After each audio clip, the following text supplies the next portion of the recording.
Nós vamos ver agora o mesmo programa implementado utilizando orientação a objetos. Vocês vão observar que o programa é maior e, em certo sentido, mesmo mais complexo. Isso pode parecer estranho num primeiro momento, no sentido de gerar a dúvida: por que utilizar orientação a objetos se o programa se torna mais complexo e maior? Nós tentaremos também mostrar as vantagens da orientação a objetos, do porquê que, em especial em programas mais complexos, é uma abordagem mais adequada.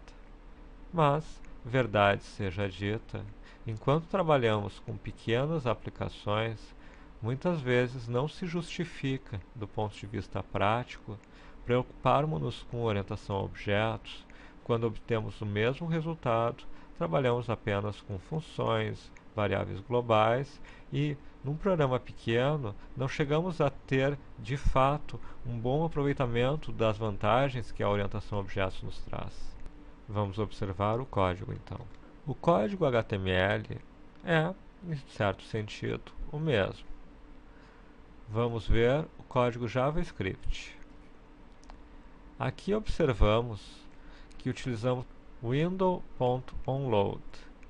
Isso significa que, quando lermos a página, executaremos esse código.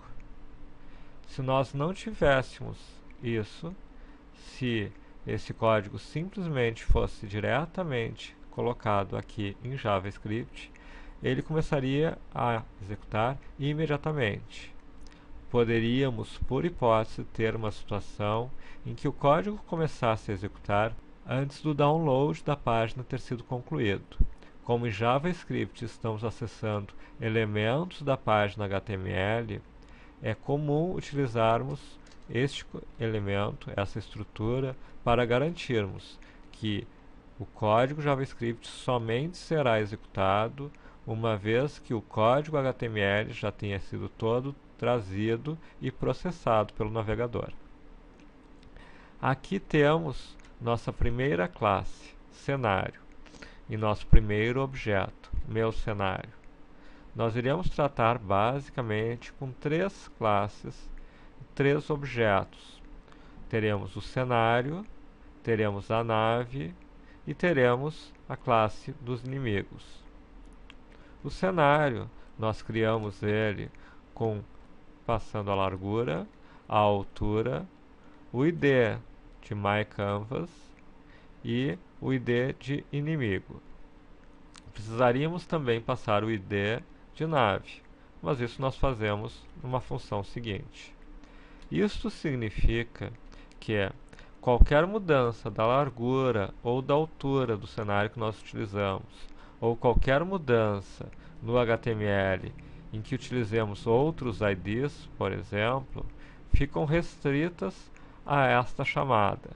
Dentro da classe cenário, nós não faremos referências diretas ao tamanho em termos de largura, altura ou aos IDs dos elementos. Por que isso? Isto é importante para vocês entenderem um dos aspectos mais importantes quando trabalhamos com orientação a objetos: a forma como isolamos elementos. Ou seja, quem constrói a classe cenário não precisa se preocupar com o HTML. Vamos ver a construção dessa classe.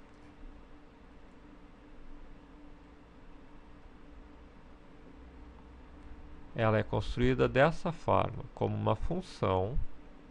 Temos aqui a largura, a altura, o ID do canvas, o ID do inimigo. Nós temos então um atributo da largura, um atributo da altura, aquele getElementById, que nós usávamos várias vezes nas funções, nós utilizaremos uma única vez, colocando ao atributo canvas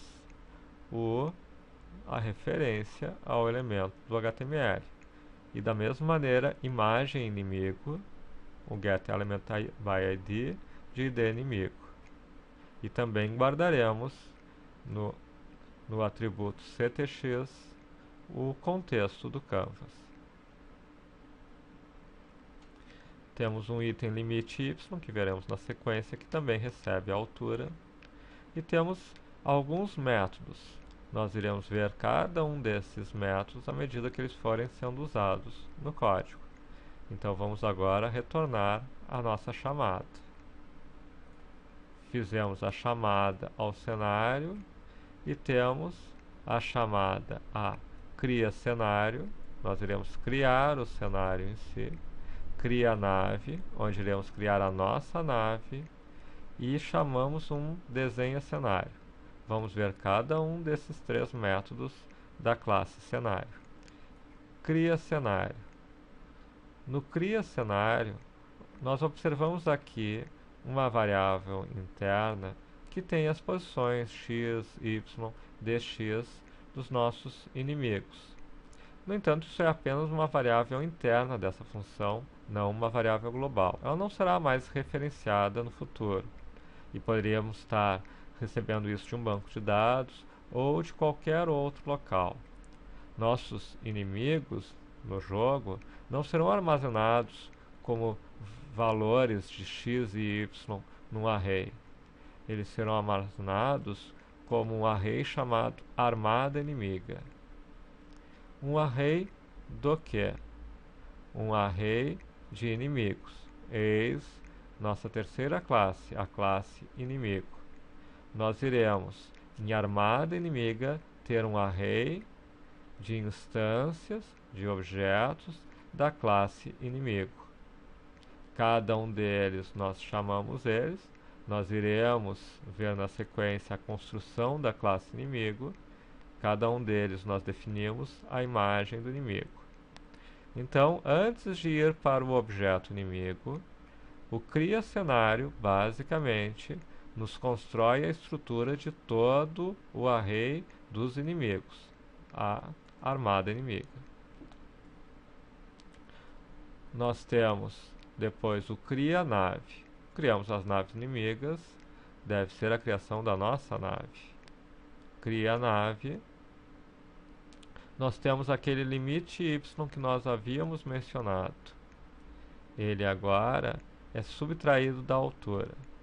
Na verdade, quando nós formos limpar a área, nós vamos limpar a área apenas até onde começa a nossa nave. Essa é a área do canvas que nós vamos usar para os tiros e para o movimento das naves inimigas.